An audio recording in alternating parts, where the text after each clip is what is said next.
Now that you know how to cast on, you are ready to learn some stitches. Good news, there are really only 2 stitches in knitting, knit and purl. Everything else is a variation of these 2 stitches. If you do a knit stitch on the front, the back is a purl stitch, and vice versa. They may take a little practice to get them down, but once you do, you will be ready to make all sorts of projects. There are 2 main styles of knitting, English or throwing knitting, and Continental or picking knitting. English or throwing knitting uses the right hand to control the yarn and the tension of your stitches.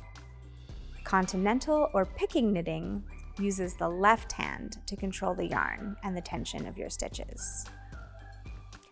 A couple other styles you may hear about are Norwegian knitting, which is a variation of picking knitting, and Portuguese knitting, which uses a pin attached to your clothes or yarn wrapped around your neck to tension the yarn.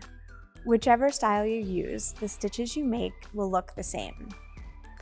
Said another way, by looking at your finished stitches, someone would not be able to tell which style you used. These videos will be done using the Continental style and as a right-handed knitter. Pro tip! If you are a left-handed knitter, you can try following these instructions as is. Knitting uses both hands, so it may be comfortable for you. If this is not comfortable for you, you can do the same steps, but mirrored.